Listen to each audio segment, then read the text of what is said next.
नमस्कार मित्रों, बिजनेस बॉलीवुड और वाजपेयी इस खास शो में आपका स्वागत है। मैं हूं विजय त्रिवेदी। नीरज वाजपेयी साहब के साथ तो आपको पता है बिजनेस की, पैसे की, डॉलर की, सोने की, चांदी की, म्यूचुअल फंड्स की बात हम लोग लगातार करते रहते हैं। उनका इतना बड़ा अनुभव है, उनके सुझाव, उनकी सलाह बहुत काम आती है और फिर वो ऐसी ऐसी कहानियां स्टार्टअप्स की सुनाते हैं, बिजनेस की सुनाते हैं कि हमारा ज्ञानवर्धन बड़ा होता है। वैसे हमारे लिए तो सब कुछ अचरज का ही होता है। उनके जो फिगर हैं वो जीरो इतने सारे होते हैं कि हमें समझ नहीं आता। तो उस सबको समझने पिछले हफ्ते आपको याद होगा कि उनके साथ बात हुई थी सोने को लेकर, गोल्ड को लेकर कि गोल्ड का क्या मार्केट है, क्या मतलब है, बैंक्स में क्या होता है, सरकारों में क्या होता है, कैसे उस सब की खरीद होती है और कैसे सोने के दाम लगातार बढ़ते जा रहे हैं। उनके बाद ही हमने समझा सोने का मतलब गोल्ड होता है। हम तो अभी तक समझ रहे थे कि 8 घंटे आराम से सोइए तो अच्छा ही रहता है जिंदगी में। पिछले हफ्ते सोने की बात हुई तो नीरज जी कह रहे थे अब तो त्योहारों का मौसम है, चांदी पर भी बात होनी चाहिए। फिर मुझे किसी ने बताया कि चांदी वालों की आजकल बहुत चांदी हो रही है। तो चांदी वालों की चांदी हो रही है, चांदी की चमक कैसी है, ये सब पर चर्चा करेंगे। नीरज जी हमारे साथ हैं।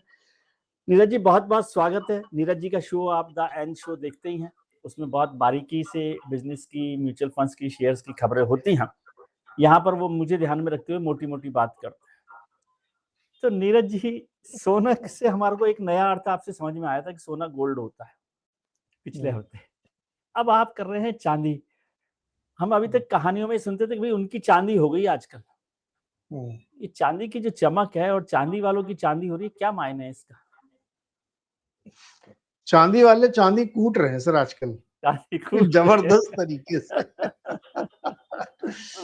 और जिसके पास सोना है वो सचमुच बहुत अच्छी नींद सो रहा है जी। उसकी नींद बहुत प्रोफाउंड क्वालिटी स्लीप है उसकी। और चांदी वाले चांदी कूट रहे हैं तो दोनों ही जो है मजेदार मजे में है कहानियां उसमें चल रही हैं। जी। तो चांदी को हमेशा सोने का छोटा भाई कहा जाता है कि दोनों जो है बड़े भाई छोटे भाई हैं और दोनों साथ में चलते हैं और साथ में गिरते हैं। तो अगर सोना भाग रहा है अमीरों के लिए, भाई गरीबों के लिए चांदी भी तो है ना, वो भी भाग रही है। वो भी भाग रहे हैं। बल्कि छोटे ने बड़े को बीट कर दिया है। अच्छा। हाँ, चांदी ने इस साल ज्यादा कमाई करके दी है सोने से ज्यादा, और तेजी आई है। और बड़े बड़े विद्वान पंडित कह रहे हैं कि और अभी चलेगा ही, और ज्यादा सोने से बढ़िया रिटर्न देगा। तो उसमें बड़ी मजेदार चीजें हो रही हैं दुनिया भर में सोने और चांदी को लेकर के। हम लोगों ने लास्ट वीक में काफी डिस्कस किया था जी। लेकिन इस वक्त जो चांदी है ना विजय जी, चांदी का इस्तेमाल खाली जमीन में गाड़ के रखने के लिए या जेवर बनवाने के लिए नहीं होता। चांदी का इस्तेमाल औद्योगिक रूप से बहुत होता है, इंडस्ट्रियल यूज बहुत है उसका। जैसे आजकल अपने छत पे आपने जो सोलर पैनल लगवाया है उसमें इस्तेमाल होता है, जो आपकी जो चिप बन रही है उसमें इस्तेमाल होता है। और बहुत बड़े पैमाने पे आप सोलर का इस समय देख रहे होंगे, दुनिया भर में प्रचार चल रहा है। प्रचार चल रहा उसकी डिमांड कई गुना बढ़ गई है पिछले कुछ वर्षों में और लगातार बढ़ती जा रही है, क्योंकि वो सबको वही काम करना है तो चांदी लगती जा रही है। ईवी जो आ रही है उसमें भी इस्तेमाल होता है, कॉपर का भी और चांदी का भी। तो एक बहुत दिलचस्प बात यह है कि अभी बीच में हम लोग बातचीत भी करें, कई सारे मेटल उसके साथ भाग रहे हैं। पैलेडियम भी भाग रहा है, कॉपर भी भाग रहा है, कॉपर भी भाग रहा चांदी है। भाग रही थी। ये सब में एक बड़ी तेजी बन रही थी, यानी मोटे मोटे जो एसेट क्लासेस जिनको हम लोग बोलते हैं उसमें एक तेजी है। लेकिन चांदी ने एक्चुअली, चांदी को गोल्ड मेडल मिला है और सोने को गोल्ड सिल्वर मेडल मेडल मिला। मिला है। हाँ, चांदी को गोल्ड मेडल मिल गया है और सोने वाह, को सिल्वर मेडल मिला है ये और अच्छे शेयर बाजार आपने वालों को डिराइव किया ब्रॉन्ज कि मिला है। चांदी को गोल्ड मेडल और गोल्ड को सिल्वर मेडल, यस। और म्यूचुअल फंड को, शेयर मार्केट को म्यूचुअल फंड को सांत्वना पुरस्कार भी नहीं मिल पा रहा है। तो ये स्थिति है इस समय। तो मोटा कारण उसका ये कि उसकी इंडस्ट्रियल डिमांड बहुत बढ़ गई और इतना ज्यादा उसमें फिजिकल चांदी, मतलब जो बार है, ब्रिक है, उसमें इतनी ज्यादा खरीदारी है कि बहुत सारे म्यूचुअल फंड ने ईटीएफ में रोक लगा दी है। कोटक म्यूचुअल फंड ने और एसबीआई म्यूचुअल फंड ने जो सिल्वर ईटीएफ है उसकी बल्क बाइंग में रोक लगा दी, जिसको लमसम बाइंग कहते हैं, उस पर रोक लगा दी उन्होंने। क्योंकि क्या नियम ये मतलब होता होता है है कि सर? क्या मतलब होता है हाँ इसका, थोड़ा सा बिल्कुल, हमारे ये लोगों को जैसे समझाइए। जब आप मान लीजिए आपको चांदी खरीदनी है तो एक तरीका ये कि आप सोनार के यहाँ से जाके चांदी ले आइए। दूसरा ये होता है, इसको पेपर सिल्वर कहते हैं, कि आप किसी म्यूचुअल फंड में, एक्सचेंज ट्रेडेड फंड होता है, मतलब वो ट्रेड होता रहता है, उसका एक यूनिट आप खरीद लेते हैं, तो हम लोग उसको पेपर कहते हैं, मतलब उसकी कोई फिजिकल डिलीवरी आपके पास नहीं फिजिकल है, डिलीवरी नहीं है। लेकिन जितनी क्वांटिटी आपने ली है यूनिट के तौर पे वो आपके पास रहेगी हमेशा, और वो ट्रेड होती रहती है। लेकिन नियम ये है कि जो भी ईटीएफ में जितनी भी यूनिट होंगी, मान लीजिए 1 क्विंटल यूनिट चांदी की बनाई गई, तो वो 1 क्विंटल उसके साथ रहेगी। कि ईटीएफ के किसी भी हिसाब गिवन से। पॉइंट ऑफ, हाँ, वो म्यूचुअल फंड को खरीदनी पड़ेगी, कि अगर म्यूचुअल फंड ने मान लीजिए अचानक से रिडेम्पशन आ जाए, तो वो 1 क्विंटल चांदी उसके पास मौजूद है। अब जब नई डिमांड आई है खूब सारी बड़ी, तो लोगों ने कहा कि और चल के खरीद लेते हैं, बल्क में खरीदते हैं। तो फंड ऑफ फंड वालों ने कहा कि भाई नई यूनिट जारी कर दीजिए आप। तो जब नई यूनिट आप जारी करेंगे तो चांदी खरीदिए पहले। अब चांदी बाजार में मिल नहीं रही, और जो मिल रही उस पर प्रीमियम चल रहा है, यानी बाजार भाव से भी ज्यादा पैसे आपको दीजिए तो फिजिकल चांदी मिलेगी। अच्छा, ज्यादा खरीदेंगे तो ज्यादा प्रीमियम हो रहा है। फुटकर तो सिक्का उक्का भले ही आपको मिल जाए, अगर आप थोक में 10-20 कुंटल या 1-8 टन खरीदने जाएंगे, तो आपको उसके ऊपर प्रीमियम ले रहे, करंट प्राइस से ऊपर का प्रीमियम। तो वाह, फंड हम वालों तो ने पहले डिसाइड सुनते किया, थे कि ज्यादा खरीदेंगे तो सस्ती मिलती है चीज। आप नई गणित समझा। सर ये एआई का जमाना है, कलयुग चल रहा है यहाँ पे। थोक माल ज्यादा महंगा मिलता है। तो उसकी वजह से इन लोगों ने कहा कि हम लमसम यूनिट ही नहीं देंगे, जिसको खरीदना वही जो पुरानी ट्रेड हो रही है उसी में से आप खरीद लो जाके, नई यूनिट नहीं मिलेगी। इसके पीछे का रीजन ये है कि पिछले 45 साल में पहली बार ऐसा हुआ है कि चांदी का बैकवर्डेशन हो गया। बैकवर्डेशन एक टर्म है, उसकी परिभाषा ये है कि जब मौजूदा स्पॉट प्राइस यानी आज का डिलीवरी प्राइस फ्यूचर प्राइस से ऊपर निकल जाए, तो उसको कहते हैं बैकवर्डेशन प्राइस।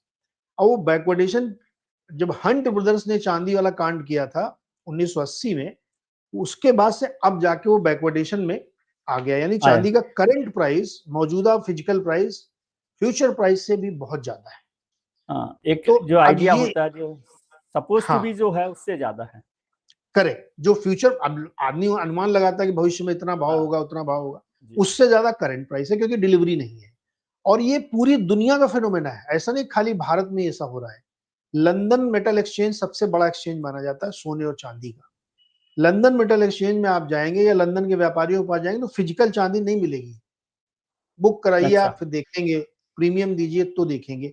तो ये शॉर्टेज जो क्रिएट हुई है उसका एक बड़ा कारण ये है कि डिमांड तो है ही है, कई गुना बढ़ गई है। बहुत सारे गल्फ कंट्रीज के सेंट्रल बैंक भी खरीद रहे हैं चांदी। सोना तो खरीद ही रहे थे, अच्छा, चांदी भी सेंट्रल वो बैंक खरीद तो रहे। आप बता रहे थे कि गोल्ड खरीदते हैं, अब चांदी भी वो खरीद रहे चांदी हैं। भी खरीद, हाँ, वो चांदी भी खरीद रहे। और हमारे यहाँ तो छोटा छोटा कारोबार होता है, जो अमेरिका वगैरह में जो ईटीएफ जिसको बोलते हैं सिल्वर के, वो बहुत बड़े बड़े हैं, वो ट्रिलियंस ऑफ डॉलर के खरीदते हैं। तो वहां भी बहुत ज्यादा खरीदारी हो रही है, तो उसकी वजह से भी फिजिकल डिमांड बहुत ज्यादा बढ़ गई, क्योंकि जो भी ईटीएफ खरीदेगा उसको पीछे फिजिकल रखना पड़ेगा वॉल्ट में। तो इसकी वजह से पूरी दुनिया में एक डिमांड चांदी की आ गई, और चांदी एकदम बढ़ गया। तो जो गरीबों का सोना था, अब वो भी महंगा हो गया बेचारों के लिए। अब 1,60,000 रुपए किलो पहुंच गई चांदी। और अभी भी लोग कह रहे हैं कि ये यहाँ से 2 लाख भी हो सकती है, उससे भी ज्यादा जा और सकती है, बढ़ सकते हैं। और बढ़ सकती है। तो ये सोने और चांदी का खेल एकदम से बढ़ा है, और भयानक तरीके से बढ़ा है। मतलब आप ये समझिए कि 10 साल में सोना और चांदी ने इक्विटी को बुरी तरीके से बीट किया है। अक्टूबर 2022 से लेकर के अब तक 2.5 गुना हो चुका है सोने का कीमत, $1,600 से $4,000। तो आप सोचिए कितना ज्यादा डिमांड है। तो इसमें एक्चुअली आम आप आदमी नहीं खरीद पाता। बीएसई वालों को और एनएससी वालों को चिंता में डाल देंगे, सब लोग सोने में ही लगा देंगे पैसा। अब मेरे कहने से तो कोई लगा नहीं रहा, लेकिन सच्चाई यही है कि लोग, हाँ, एक और इंटरेस्टिंग डेटा बता दूं आपको। जी। सितंबर और अगस्त के 2 पिछले महीने हैं। अगस्त महीने में गोल्ड ईटीएफ में, जो गोल्ड वाला ईटीएफ था, उसमें करीब 2,200 करोड़ की बाइंग हुई थी अगस्त में, और सितंबर में हुई है 8,000 करोड़ की। 2 से सीधे 8,000 करोड़। 8,000 इस करोड़। तरह की, हाँ, इस तरह की डिमांड अगर सोने चांदी में होगी तो फिर तो दाम बढ़ेंगे ही। और मतलब अभी भी कोई कुछ नहीं कह सकता कि वो दाम कब नीचे आएंगे, कितने नीचे आएंगे या कितना ऊपर जाएंगे। सब कुछ एकदम अंधेरे में चल रहा है, और इसमें ये होता है कि लगातार स्पेकुलेटिव प्राइस भी चलते रहते हैं इसमें। तो मतलब चांदी भी अब गरीब आदमी की पहुंच से बाहर हो रहा है। मोटे तौर पे आप कह सकते हैं कि चांदी भी इतनी महंगी हो रही है कि मतलब अच्छा, उसमें क्या बड़ी वोलेटाइल कमोडिटी है ये, चांदी बहुत ऊपर नीचे होती है, तो आप इस प्राइस पे जाके खरीद लेंगे तो आपको डर भी लगा रहेगा कि सोना बहुत नहीं गिरता है, सोना ओके। स्थिर हो जाता है, तो वहीं पे कहो 10 साल तक पड़ा रहे, या कई बार गिरा भी है लेकिन ज्यादातर वो कंसोलिडेट कर जाता है। चांदी का भाव गिरता भी है। हंट ब्रदर्स अच्छा, के समय में $6 की चांदी का भाव $50 गया था, और वापस फिर $10 पे आ गया। तो तो इतनी मतलब आप उसमें कह रहे हैं उतार। कि खरीदने के लिए भी एडवाइस नहीं दे रहे, वार्निंग के साथ कह रहे हैं कि भाई कोई देखो, सोचेगा मैं कि तो एडवाइस खरीद दे ही नहीं लीजिए चांदी। सकता नहीं नहीं, लेकिन मतलब अगर एक आप, हाँ, एडवाइस का मतलब, एक एडवाइस का मतलब कोई ये नहीं कह रहे, लेकिन फिर भी एक सुझाव होता है कि हाँ भाई ऐसा कुछ करिए। कोई लोग होते हैं जो बहुत समझते हैं कि ध्यान भाई से, नीरज नीरज जी जो हाँ, है चांदी मार्केट को का समझते भाव हैं। तेजी से गिर सकता है, ये भी सच है, और हो सकता है कि एकदम से वो $80 पहुंच जाए, 2 लाख रुपए हो जाए। इतनी वोलेटिलिटी के लिए आप अगर तैयार हैं तो ही चांदी वांदी खरीदिएगा, या फिर आपको लेके रख देना है कि हम 25 साल बाद जब बिटिया बड़ी होगी तभी हम बेचेंगे, तब ठीक है, तब कोई दिक्कत नहीं, तब तो आप कर तब सकते हैं। तो बढ़ ही जाएगा। हाँ, तब तक बढ़ ही जाएगा। तो नहीं, तो जब आप कह रहे हैं कि हमारे मार्केट में इंडस्ट्री में डिमांड बढ़ गई, जैसे सोलर पैनल्स की बात आप कर रहे हैं, चिप की बात आप कर रहे हैं, और ईवीज की बात कर रहे हैं, अब ईवीज का तो मेडिकल जमाना आ डिवाइस। गया, मेडिकल डिवाइसेस में बहुत सारा यूज हो रहा है, तो फिर ये सब तो कम नहीं होने वाला। ना, और फिर जब आपने कहा कि ईटीएफ में भी लोग को लगाना पड़ता है, पैसे में चांदी को रखना पड़ता है, तो वो भी बढ़ ही रहा है, तो फिर क्यों ऐसा आपको लगता है कि दाम कम हो जाएंगे? वो मुझे इसलिए लगता है कि हिस्टोरिकली इतिहास अगर आप देखें पिछले 150 सालों का, तो जो चांदी का मूवमेंट होता है ना, वो सिक्लिकल होता है, वो ऊपर नीचे होता ही है। तो कई बार ऐसा होता है कि वो काफी ऊपर एकदम से चलता है और फिर एकदम से नीचे आ जाता है। तो वो वोलेटिलिटी की वजह से मुझे लगता है हिस्टोरिकल डेटा ये हमें सजेस्ट करता है कि ऐसा होता है। दूसरा है कि अभी सोने और चांदी दोनों में एक बहुत इंपॉर्टेंट फैक्टर याद रखना चाहिए, केंद्रीय बैंक खरीद रहे हैं और उनसे कोई लड़ नहीं सकता है। अचानक से मान लीजिए उन्होंने खरीदारी बंद कर दी, तो फिर मार्केट पूरा डाउन। तो फिर नीचे आ सकते हैं प्राइसेस। तो अब सेंट्रल बैंक क्या करेंगे, वो कोई बताते नहीं किसी की, चीन कब खरीदना बंद कर देगा, सऊदी अरब कब बंद कर देगा, वो तो पता ही नहीं किसी को। तो इसलिए वो एक रिस्क हमेशा आपके दिमाग में रहना चाहिए अगर आप समझदार निवेशक हैं, कि बाई चांस उन्होंने कह दिया नहीं ठीक है जितना खरीद लिया बहुत, अब नहीं खरीदेंगे, तो नीचे गिर हाँ, सकता है। तो इसलिए कहा जाता है कि सोने चांदी के जो अभी का मूवमेंट है ना पिछले 2-3 महीनों का, ये जिसको कहते हैं कि एक्स्ट्रा ऑर्डिनरी मूवमेंट है। तो यहाँ थोड़ा सा भय की भावना आपके अंदर होनी चाहिए। रिस्क फैक्टर उसमें इन्वॉल्व है, जोखिम उसमें इन्वॉल्व है। बिल्कुल बिल्कुल इन्वॉल्व सर, मतलब एक अलग से बात समझ में आई, आपने सोने को इतना महंगा कर दिया, चांदी को महंगा कर दिया। आजकल मैंने देखा कि दिल्ली में भी और शहरों में भी जो खासतौर से जैन जी है या है। यंग जनरेशन है, जैन जी से थोड़ा सा ऊपर वाले जो लोग हैं, वो लोग गोल्ड की बजाय प्लेटिनम पर बहुत काम कर रहे हैं। ये प्लेटिनम का क्या खेल है? प्लेटिनम और पलेडियम, हम्म। एक और धातु है पलेडियम भी है, पैलेडियम। इन दोनों में भी काफी ज्यादा कीमतें बढ़ी हैं। काफी ज्यादा, मतलब मैं जब काफी ज्यादा कह रहा हूं तो आप देखेंगे तो 3-3, 4-4 गुना ये भी हो गए हैं। उसका कारण ये है कि प्लेटिनम, पलेडियम, सिल्वर, ये सब का इंडस्ट्रियल यूज भी है, और इनकी जैसे प्लेटिनम पलेडियम तो उतने ज्यादा भी नहीं है, तो वो एक तरीके से आप कह सकते हैं प्रेशियस मेटल का पूरा ग्रुप इसीलिए ऊपर जा रहा है क्योंकि डिमांड इन्वेस्टर की ओर से काफी ज्यादा आ रही है, तो इसलिए ये सारी धातुएं ऊपर जा रही हैं। और एक एक थोड़ी सी बिग पिक्चर है जो मुझे लगता है सबको समझनी चाहिए, कि पूरी दुनिया में इस समय अगर हम सारे पैसे को एसेट क्लास में बांट दें, तो जो सॉफ्ट एसेट होता है ना, जैसे बैंक की एफडी, म्यूचुअल फंड, शेयर बाजार, बॉन्ड, ये सब सॉफ्ट मानिए आप। जमीन जायदाद, सोना चांदी, तांबा धातु, लोहा, मकान दुकान की खेती की जमीन, ये एसेट हार्ड एसेट कहलाते हैं।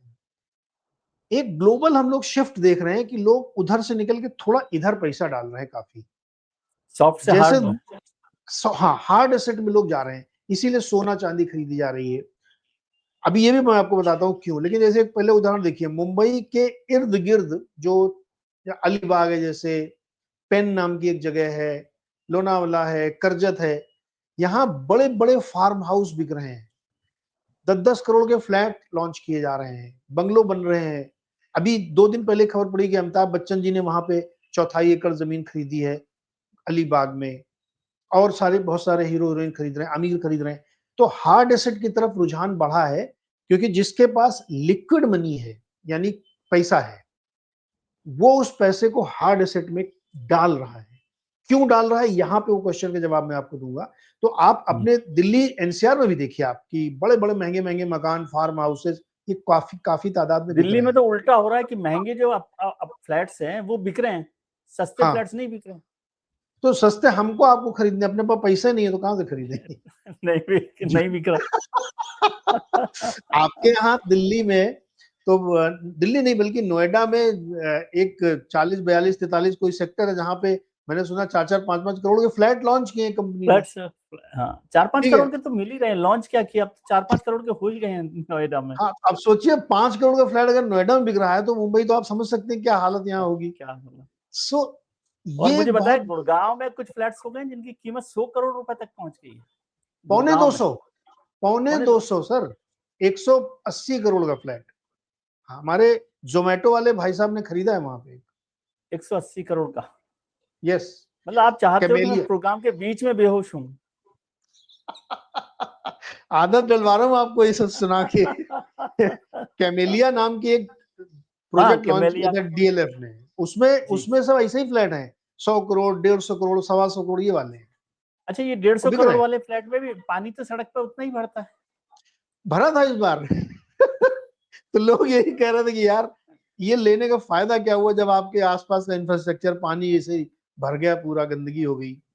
हाँ हाँ। अभी परसों की बात बता रहा हूँ मैं आपको, गुड़गांव से ही, गुरुग्राम से ही, मैं एक दोस्त के साथ एक ऐसे ही ट्रायल रिकॉर्ड कर रहा था, हम लोग एक सीरीज शुरू करने वाले, 2 बार बिजली गई उनके यहाँ। तो मैंने कहा बताओ यार, गुरुग्राम में बिजली चली गई, जनसेट चलाना पड़ा उसको अपनी सोसाइटी का। तो अरे तो ये है अब सब। आप है ना, देखिए दिल्ली गुड़गांव का इतना मजा कि मैं कल एक प्रोग्राम देख रहा था, आपके मित्र हाँ, हैं काजोल और क्या हम्म, नाम है उनका, ट्विंकल, उनका हम्म, कोई शो शुरू हुआ है। तो उसमें हम्म, वो एक बड़े स्टार सैफ अली खान साहब के साथ बात कर रही थी, अक्षय कुमार और हम्म, सैफ अली खान के साथ। तो उन्होंने बताया कि एक बार अक्षय कुमार जो है, सॉरी, सैफ अली खान जो है ट्विंकल के या किसी काजोल के घर पर आ गए, क्योंकि बाथरूम में नहाने के लिए। तो हम्म। बोला क्यों, कि बोले वहां पे पानी नहीं आ रहा था। तो काजोल ने कहा कि मलाबार हिल में भी पानी नहीं आता सर। देखिए, ये विचित्र प्रोग्राम देश में है था, यहाँ मुझे पे। नहीं पता, मैं तो मलाबार हिल भी नहीं जानता। नहीं नहीं, आपने ना बदला निकाल लिया गुरुग्राम की एकदम मालाबार हिल्स से।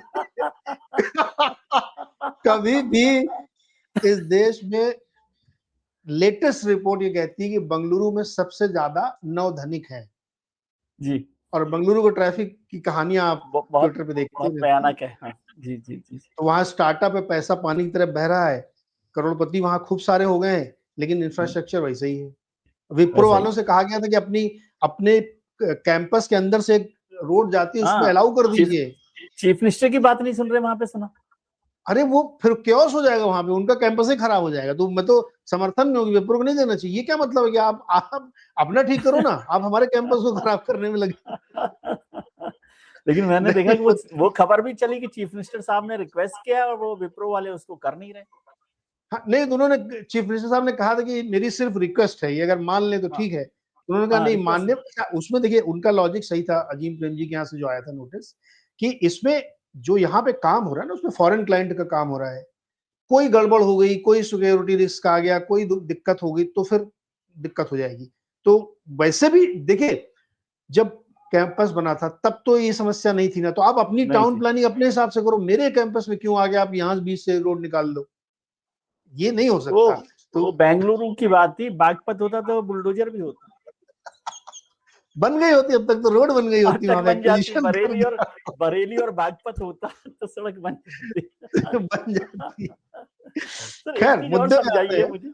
हाँ। कि जी। ये भाग क्यों रहा है, मतलब ये क्या अचानक से हार्ड एसेट की तरफ लोग क्यों हाँ। भाग रहे हैं। जी देखिए, एक बहुत स्टोरी आपने सुनी होगी डी डॉलराइजेशन की। जी। सीधा इसका मतलब ये है कि डॉलर पे अपनी निर्भरता कम करनी है। सभी दुनिया के सभी देशों ने तय किया जब से वही उन्होंने। गुस्सा तो हम झेल रहे हैं अभी तक। हाँ, अरे नोबेल नहीं मिला तो और सुन लीजिए आप, और बीच बीच में आप जो है नोबेल, मतलब ये हम लोग मजाक में कह रहे हैं, लेकिन जैसे ही वो 2 बजे 2:30 बजे अनाउंसमेंट हुआ, उसके बाद शाम को जो आया चीन के खिलाफ परवाना, 100% टैरिफ। देखिए आप 100% टैरिफ, वो इतना लंबा वो लिखा गया, मतलब पूरे किताब का पन्ना लिख दिया गया उसमें। जी। तो एक्चुअली पूरी दुनिया में हो सही रहा है विजय जी, कि डॉलर में जो रिजर्व लोगों का है उसको लोग जो है गोल्ड में कन्वर्ट कर रहे हैं। भारत भी कर रहा है, सऊदी अरब भी कर रहा है, चीन भी कर रहा है। उसकी वजह से गोल्ड की डिमांड बहुत बढ़ रही है और हार्ड एसेट की तरफ लोग जा रहे हैं। जो मैं कह रहा था कि डॉलर पर डिपेंडेंसी कम, जैसे मान लीजिए हमारे पास अपने भारत में $700 बिलियन का रिजर्व है और उसका 14% हमने गोल्ड में कन्वर्ट कर दिया, हमने गोल्ड खरीद लिया बॉन्ड की बजाय। तो ये पूरी दुनिया के देश कर रहे हैं, इस वजह से डॉलर की डिमांड घट रही है और गोल्ड, सिल्वर, कॉपर, इन सब चीजों में ज्यादा एसेट लोग क्रिएट कर रहे हैं। लैंड बहुत बिक रही है। रीसेंट ट्रेंड आपको बता रहा हूं, हम ही आप बैठ के एक दिन शो करेंगे कि भारत में एग्रीकल्चरल लैंड की डिमांड बहुत तेजी से बढ़ी है। बड़ी है। सारे जो अमीर लोग हैं वो चाहते हैं कि 2-4 एकड़ जमीन लेके डाल दो, पैसा है अपने पास तो ये वो कर हो लो, रहा है। और फिर थोड़े तो दिनों बाद ये उनका कन्वर्जन करवा लीजिए। पड़ी रहेगी 20 साल बाद, तो वो अभी हम एकड़ में खरीद रहे हैं, फिर हम इंच में बेचेंगे, इंच में बेचेंगे। क्योंकि जमीन तो क्रिएट हो नहीं सकती। एकमात्र कमोडिटी जो आप बढ़ा घटा नहीं सकते हैं। बढ़ा नहीं सकते। मुंबई, हाँ। हाँ, मुंबई 7 टापुओं को मिला के बनाया गया है रिक्लेम करके। अब हाँ। उससे ज्यादा रिक्लेम कर नहीं पाएंगे आप समंदर को, हाँ। तो जी। इसलिए जमीन बची नहीं। तो जमीन जहां है वो समझ लीजिए कि सबसे। सबसे अमीर आदमी वही है जिसने जमीन खरीद, आज खरीदो 20 साल बाद इंच में बेचो। जी। मुंबई में देखिए आप, अलीबाग को कोई पूछता नहीं था 10 साल पहले, हाँ। अब वहां पे हीरानंदानी जी और सब लोग अभिनंदन बड़े लोढ़ा बड़े जी ने सैकड़ों एकड़ जमीन खरीद रखी है। तो जब खरीदी थी तब एकड़ों में, अब फुट में बिक रही है। तो स्क्वायर आप फीट में। 2000 स्क्वायर फीट का प्लॉट लीजिए। तो this is on a serious note, इसको आप ये समझिए कि पूरे ग्लोबल में, वर्ल्ड में एसेट पे एक्विजिशन लोग कर रहे हैं, क्योंकि उनके पास लिक्विडिटी बहुत है, पैसे बहुत आ गए हैं, तो वो उसको ब्लॉक कर देना चाहते हैं, रादर कि वो पैसा वैल्यू घट जो जाए, वैल्यू, डिप्रिसिएशन हाँ हो जाए, कुछ। मार्केट गिर जाए, तो इससे अच्छा जमीन खरीद के रख दो, गोल्ड खरीद के रख दो। चलो। तो ये एक बहुत तेजी से ट्रेंड बढ़ रहा है। तो उसमें सबसे नंबर पे सोना इसीलिए है क्योंकि उसमें सेंट्रल बैंकर सबसे बड़ा बायर बन के उभरा है। पिछले कुछ सालों में, दशकों तक 450 टन खरीदते थे हर साल, अब वो 1000 टन खरीद रहे हैं और लगातार खरीद रहे हैं। तो इसलिए सोना और चांदी मेरे ख्याल में अब गरीब आदमी की रीच से थोड़ा बाहर निकल बाहर। गया है, सर इसमें एक कोई चीज शक और नहीं। समझाइए, मुझे नहीं पता कि ये प्रोग्राम में चर्चा होनी चाहिए, लेकिन आपसे समझ सकता हूं मैं कि बहुत सारे लोग, आपने कहा कि हार्ड उसमें आ रहे हैं मेटल में, और उसमें जमीन भी है, लेकिन गोल्ड और सिल्वर के लिए जो मुझे समझाया, क्योंकि जो छोटे शहर है, बड़े जो गोल्ड के ज्वेलर्स हैं वो तो सब कुछ काम बिल्स पे कर रहे हैं। गोल्ड को खरीदने में और सिल्वर को खरीदने में जो आपका ब्लैक मनी है, या जो पैसा ज्यादा जिसको आप कहते हैं वो आता है, तो वो ज्यादा से आसानी से इन्वेस्ट कर सकते हैं वहां पर, क्योंकि वो आपको बिना बिल्स के, बिना उसके, बिना जीएसटी के, बिना उसके मिल जाता है और कहीं नुकसान नहीं हो रहा। और गोल्ड में तो खास तौर से ये भी बात है कि उसके स्पेस कोई वो नहीं हो रहा। गोल्ड, सिल्वर को तो फिर भी रखने के लिए चाहिए, गोल्ड को रख सकते हैं। तो क्या ये भी एक बड़ी वजह, क्योंकि जमीन के लिए तो आजकल हो गया कि जमीन की तो आपको व्हाइट में ही करना पड़ेगा सब काम, ऑन पेपर से ही करना पड़ेगा।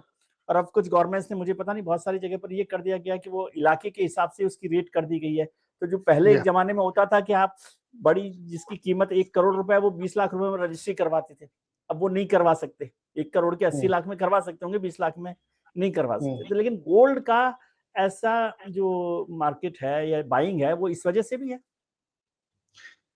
थोड़ा बहुत तो जरूर होगा, लेकिन अब इस पे भी बहुत वजह सख्ती कर दी गई है कि गोल्ड में भी एक, जैसे 50,000 से ऊपर कोई आप बाइंग करते, कोई भी शॉपिंग आप करते, तो पैन कार्ड नंबर आपसे लेता है वो। 2 लाख से ज्यादा आप कैश पेमेंट कर नहीं सकते। तो ये व्यवस्था सरकार ने की है। तो जो जूलर है, छोटे शहर में मान लीजिए कोई जूलर है, उसके पास जो गोल्ड है, तो हो सकता है उसने काफी पुराना गोल्ड रखा हो, तो उसका वो ट्रांजैक्शन कर लेता हो। ये पॉसिबल है, असंभव नहीं है। लेकिन बहुत बड़े पैमाने पे अब करना थोड़ा मुश्किल है, क्योंकि नया गोल्ड आप जब लेने जाओगे, जो इंपोर्ट होके गोल्ड आ रहा है, जो वो आप खरीदने जाते उसको हो, तो बिलिंग पर होगा, वो बिलिंग पे होगा। तो इस सरकार ने काफी सख्ती की है। तो अभी बड़ी मात्रा में गोल्ड आपको ब्लैक मनी देके मिल जाए, ये पॉसिबल बहुत कम है। होता होगा थोड़ा नहीं बहुत, जैसे स्मगल होके कहीं जैसे जाके हाँ। जैसे नोटबंदी की जो रात थी, हम्म, मतलब अब तो पुरानी बात हो गई, लेकिन हाँ, नोटबंदी की रात के दिन, रात को तो वो सारे ज्वेलर्स ने वो खोल रखा था, तो उसके तो कोई बिल्कुल बिलिंग नहीं बिल्कुल होगी। बिल्कुल। और तो उस आज भी दिन मैं हुआ है। देखता हूँ, आज भी मैं देखता हूँ कि शहर में आप चले जाएं तो जो 5 7 10 बड़े ज्वेलर्स होते हैं जिनके नाम चलते हैं, ब्रांड है, उनके हम्म। अलावा आप कहीं चले जाएं तो वो ज्वेलर कहता है इसका बिल देना है कि नहीं देना है।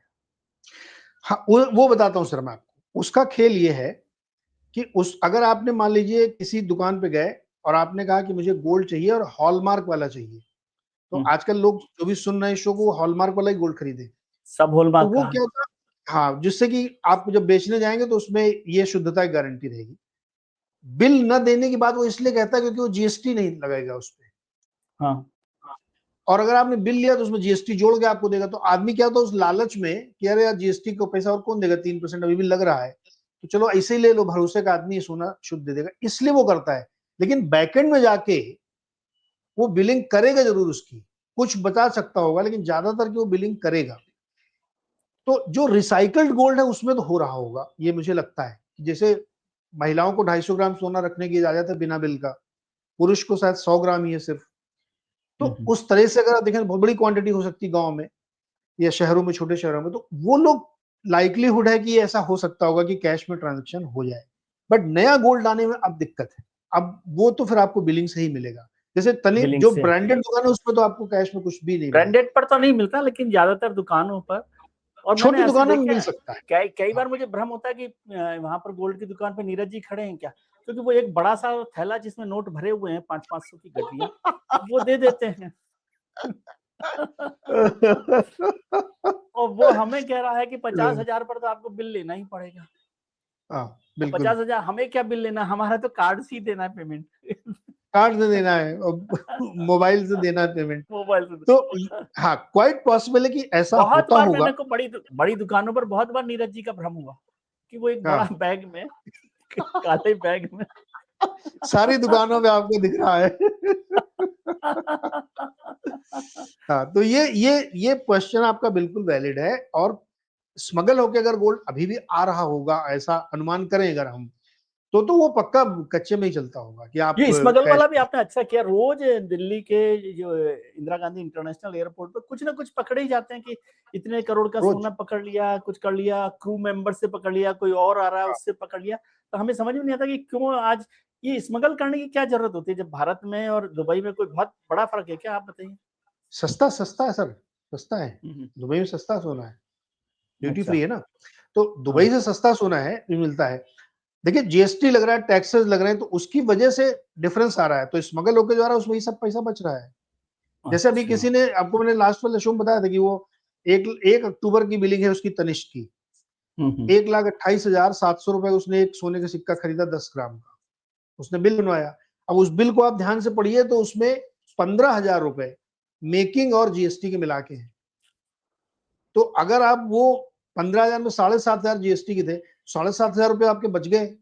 इसलिए लोग करते होंगे, स्मगल कर रहे हैं, या रिसाइकल्ड सोना है। छोटे जुना ने कहा कि भाई हमारे पास क्योंकि भरोसा है, बिल की जरूरत नहीं है। वो तो मैंने बचपन में ही अजीत की फिल्मों में ही गोल्ड को स्मगल होते हुए देखा था। उसके नहीं नहीं, अरे अभी केरल में कितने लोग पकड़े गए, वो क्रू पकड़े गए थे, सब लेके आते पता नहीं हाँ, तो कहाँ आज कहाँ वही छुपा इसीलिए छुपा। मैंने कहा कि अब भी आप कह रहे हैं कि नहीं सब कुछ बिल 50,000 रुपए पे तो बिल लेना, और पूरा शिप जो है वो मुफ्त में मिल रहा है बिना बिल के। नहीं, लेकिन मेरी ये सलाह है कि जो लोग ये शो देख रहे हैं वो बिल के साथ ही लें। उसका रीजन ये है कि कल को जब आप उसी को बेचने जाओगे ना, तो वही तब तो ज्वेलर आपकी जेब काट लेगा, कि बिना बिल के नकली तो बता नहीं। देगा, कुछ भी बता देगा, तो आप क्या करोगे। तो बिल के साथ लीजिए। अगर आप सोना ले ही रहे हैं तो फिर बिल के साथ लीजिए।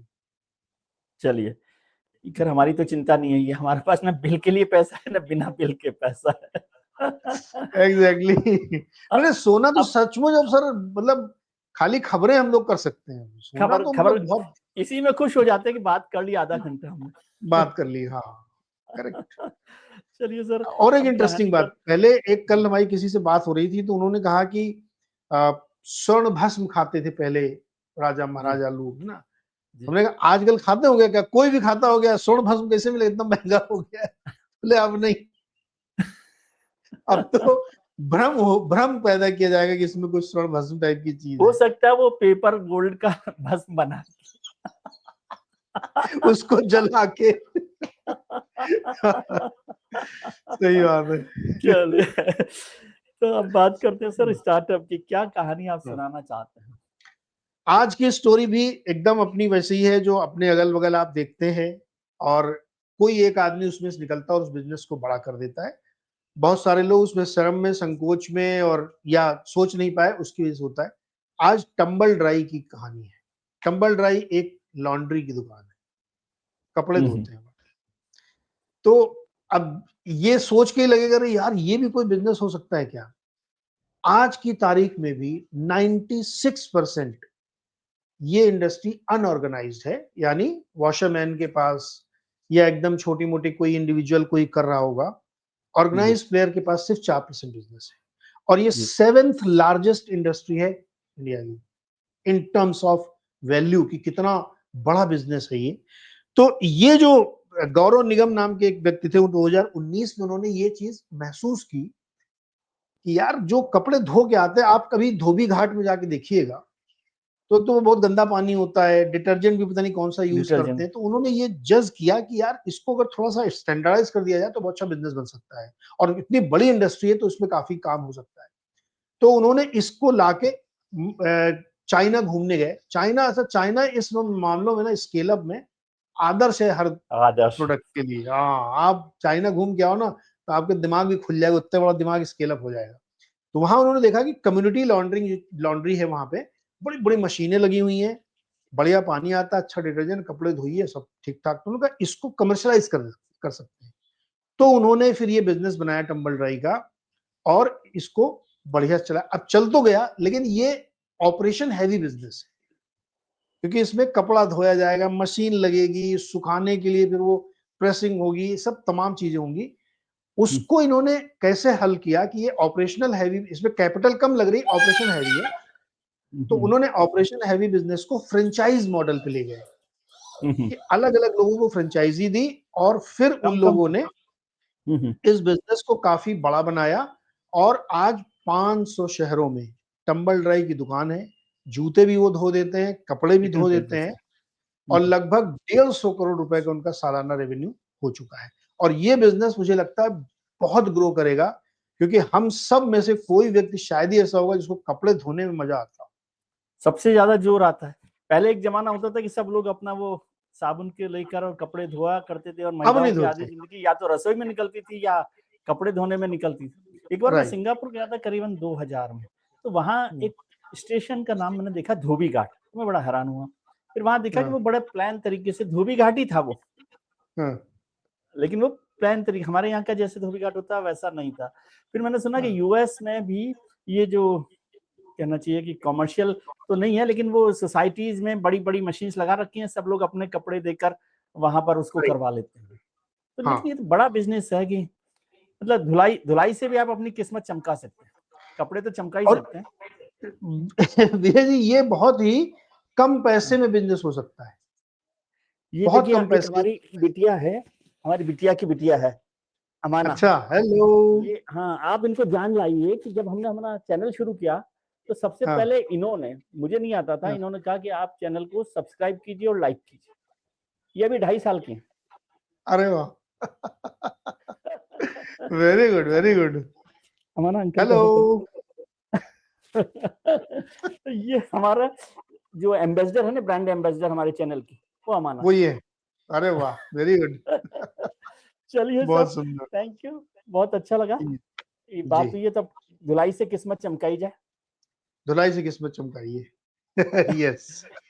चलिए सर, बहुत बहुत शुक्रिया। थैंक यू देखिए, सो आपने मच नीरज सर। जी के साथ सुना, हर बार एक नई कहानी, नए स्टार्टअप की कहानी, और चांदी का जो गोल्ड मेडल है वो आपको जरूर पसंद आएगा। बने रहिए जी। हमारे साथ। और बारीक चीज देखनी है तो द एंड शो देखिए, नीरज जी का सुपर हिट शो है, चूकिए मत। Thank you sir, thank you so much. Thank you sir.